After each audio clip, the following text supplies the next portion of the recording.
Guro, ang makasalanang alagad na ito ay hindi ang banal na anak. Naguguluhan si Xiao Yifeng at stammered, Master, natutunan ko na ang aking mga pagkakamali at humihingi ng tawad. Sinabi ni Kimengdi, akala mo ba hindi ko alam ang ginawa mo kay Chuxiu? Una mong pinilit si Jian Lingyun na hadlangan ang kanyang Sea of Consciousness, tapos nagpadala ka pa ng assassins sa Huangyao Secret Realm para patayin siya, at ngayon naman ay nagdala ka pa ng mga daga mula sa Shenlong Club para patayin siya. Binigyan kita ng pagkakataon, pero ikaw ang nagpasawalang bahala dito. Sinabi ni Xiao Yifeng, Master, patayin mo na ba ako, dahil lang kay Chuxiu? Bakit isang basura tulad ni Chuxiu pa ang naging senior brother? Bakit siya ang Holy Son? Ako ang pinakamagaling na direct disciple ng Yun Xiapi. Hindi ba nakikita ni Master ang katotohanan? Sumagot si Kimengdi, mahalaga ba sa iyo ang posisyon ng senior brother? Sinabi ni Xiao Yifeng, paano ba naman hindi?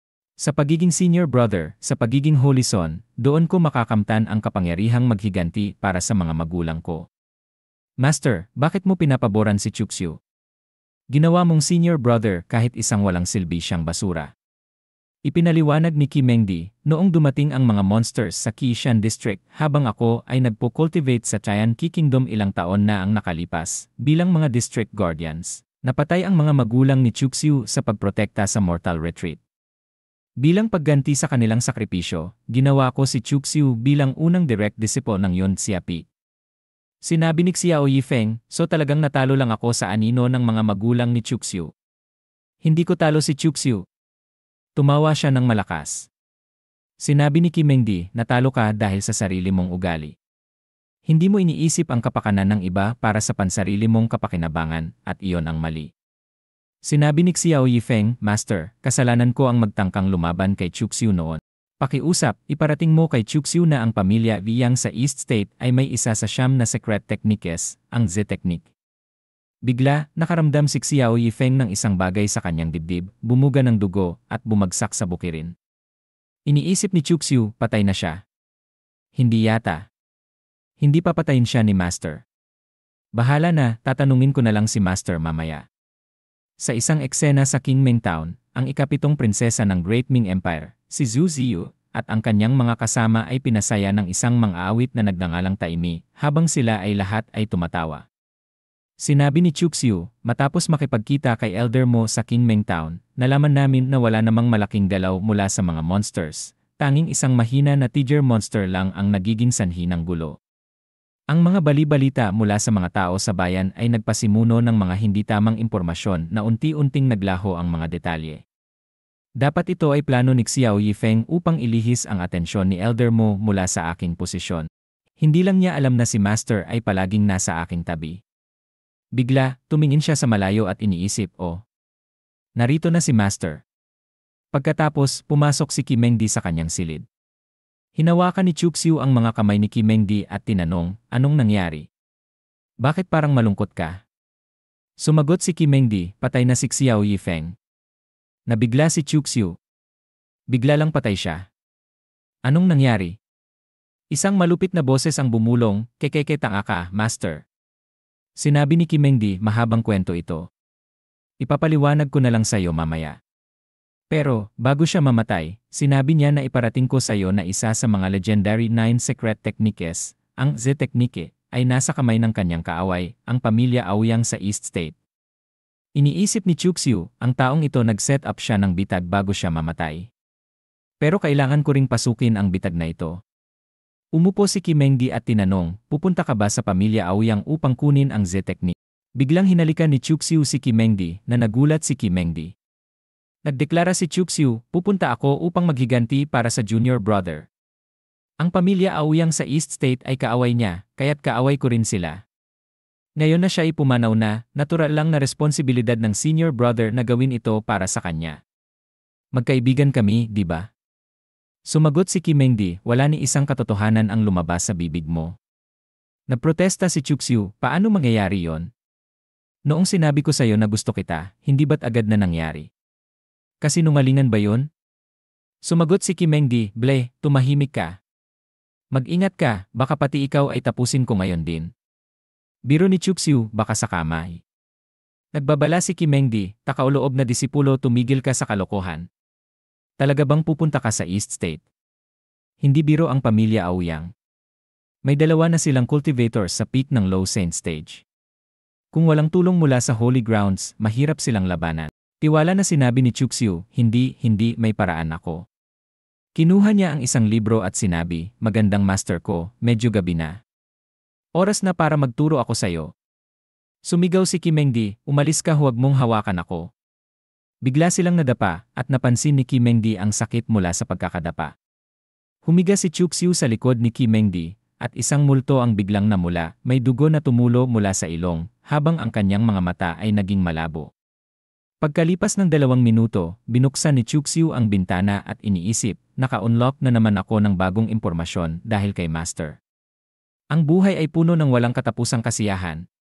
Sa labas, tinawag ni Zhu Ziyu, Holy Son, maghanda na tayo upang umalis. Isang araw pa ang aabutin upang makarating tayo sa Great Ming. Sumagot si Chuxiu, sige.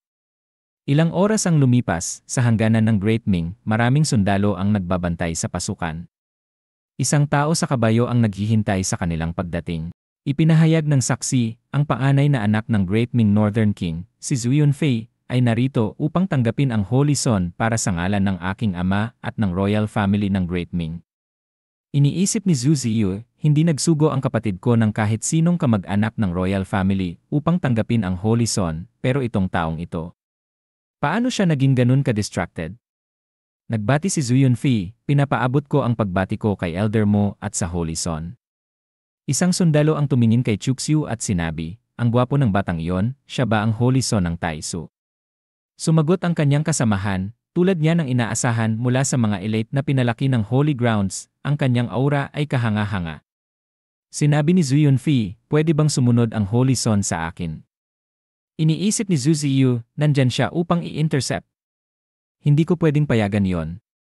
Bigla, hinila ni Zhu Ziyu ang damit ni Chuxiu at iniisip, siguro hindi susunod ang Holy Son sa kanya dahil sinabi niyang magkaibigan kami sa daan. Akala ko magkaibigan tayo. Ano na nangyari sa plano nating maglakad magkasama? Biglang nagsalita si Tammy, ang performer, kay Zhu Ziyu, Ziyu, huwag kang mag-alala hehe. Huwag magtaka, si Old Chu ay may dahilan sa bawat kilos niya. Sila ay nagsakay sa isang mas malaking karwahe na sinusuportahan ng mga gwardya. Sa loob, ipinakilala ni Zhu Yunfei, Your Holiness, ito po si Brother Yang Chen, ang nag-iisang anak ng Songyun Sword Sect Master. Inilabas ni Zhu Yunfei, ang panganay na anak ng Great Ming Northern King, si Yang Chen, ang kanyang cultivation ay nasa Godly Power Intermediate Stage at isang talento mula sa aming rehiyon sa Timog. Nagbati si Yang Chen, ang nag-iisang anak ng Songyun Sword Sect Master, Your Holiness. Nagpatuloy si Zhu Yunfei, ito naman si Immortal Biao, ang pinakamatandang martial sister ng Yujing Palace. Ang kanyang cultivation ay nasa Godly Power Intermediate Stage din, ngunit huwag mong akalain na siya ay mahina at malambot. Ang kanyang labanang kakayahan ay napakabagsik. Nagbati si Immortal Biao, ipinapaabot ko ang pagbati ko, Your Holiness. May isang tao na nagtanong, Senior Sister, kailan pa nakilala ng host ang mga ito? Sumagot siya, hindi ko rin alam. Ipinaliwanag ni Chuxiu, noong ako pa si Demon Chu, tinahak ko ang Soul Seed Technique at nagawang ilipat ang aking Soul Seed sa mga Divine Soul ng mga cultivators na hindi pa umabot sa Divine Bridge Stage. Habang ang target na cultivator ay nagpapatuloy sa kanyang cultivation, tumataas din ang aking cultivation at lumalaki ang aking Soul Seed. Sa huli, ang Divine Soul Mark ng caster ay inukit upang matiyak na walang magiging pagtanggi kapag ang caster ay sumakop sa katawan. May ibang boses na nagsabi, hindi ko inasahan na magiging ganito kalawak ang pananaw ng caster. Ayon nga sa isang likas na villain, nag-iwan ka pa ng mga paraan ng pag-atras para sa iyong sarili. Pero, hindi inisip ng system na gagamitin mo pa ang mga kababaihan at magpapasakop ng katawan ng isang babae. Senior Sister. Inilabas ni Zhu Yunfei ang isang bote at nagsabi, hehe, heto. Bakit kayo nakaupo lang? Uminom kayo ng alak. Your Holiness, dapat tikman nyo ang boat ng peach blossom wine na ito. Ininom ni Chuxiu ang isang lagok at iniisip, talagang ang masarap ang alak na ito. Hindi ko lang alam kung bakit ang tatlo ay naghahanap sa akin. Sinabi ni Zhu Yunfei, Your Holiness, sa palagay ko, ang 700,000 Divine Essence Stones na ibinibigay ng Royal Family sa Holy Ground bawat taon ay masyadong kaunti. Tinanong ni Chuxiu, oh. May solusyon ba si Brother Zhu? Sumagot si Zhu Yunfei, sa aking palagay, ang Taisu Holy Ground na nagbabantay sa katimugang rehiyon at nagsisilbing Guardian Saint ng Ming Dynasty ay dapat bayaran ng 1,200,000 bawat taon bilang paggalang. 100,000 dagdag pa upang parangalan ka, Your Holiness eh. Sinabi ni Chuxiu, lahat ba kayo? Hinahanap ako upang tulungan kayong maghimagsik. Nilinaw ni Zhu Yunfei, hindi ito teknikal na rebelyon. Ito ay para sa maliwanag na hinaharap ng Holy Ground at ng Great Ming Dynasty. Sinabi ni Chuxiu, mukhang magaan ang negosyo na ito. Panalo ka, panalo ako, panalo ang lahat. Sa labas, iniisip ni Qi Mengdi, ang disipulo kong ito hiniling pa ang suhol ng hayagan at sa napaka-inosenteng paraan. Zhu Ziyue, kung makita mo ito, sigurado akong magdurusa ka. Nagpasya si Qi Mengdi, papayagan ko lang ang aking sarili na tahimik na panoorin kung anong gagawin ng disipulo kong ito. Ilang sandali ang lumipas, sinabi ni Zhu Yunfei kay Chuxiu, Your Holiness, huwag mag-alala. Pagdating natin sa Shangjing City, tiyak na ipapadala namin ang mga kalakal sa iyo. Iniisip niya, ngayon na may suporta tayo mula sa Saint ng Taisu, malapit na ang pagbabago ng dinastya. Pagkatapos, humarap si Zhu Yunfei kay Immortal Biao at sinabi, pagdating natin sa Shangjing City, hindi kami ni Brother Yang makakapag-interact ng malapitan sa Saint dahil sa aming mga pagkakakilanlan. Kaya't ikinalulungkot namin na magtutulungan si Immortal Biao upang pagsilbihan ang Saint. Sumagot si Immortal Biao, masama si Young Master Zhou sa kabutihang ito. Sa ibang karwahe, sinabi ni Chuxiu, baguhin ang ruta. Nais kong tignan ang yun niya. Sumang-ayon si Zhu Ziyu, sige ah. Your Holiness, anong pinag-usapan ni Zhu Yunfei sa'yo? Tahimik na sumagot si Chuxiu, pinag-usapan lang niya kung paano pabagsakin ang Ming Dynasty. Nagulat si Zhu Ziyu at sinabi, Your Holiness, ikaw ba tutulungan mo ba si Zhu Yunfei at ang grupo niya? Sumagot si Chuxiu, syempre hindi. Kahit hindi ko sila tutulungan, maghahanap pa rin sila ng pagkakataon upang sakupin ang trono kapag ang bagong hari ay umakyat. Para sa kanila, isa lang akong kasangkapan na nakatayo sa plataporma. Para bang ako'y isang dagdag lamang sa kanilang plano. Nagmamakaawa si Zhu Ziyu, Your Holiness, pakiusap, iligtas mo kami mula sa Ming Dynasty. Idinagdag ni Qiuyu, Your Holiness, malakas ang king ng Zhenbei, at hindi kayang labanan ng aming Zhu family. Ngayon na nag-iisip siyang maghimagsik, ikaw lamang ang makakapagligtas sa amin.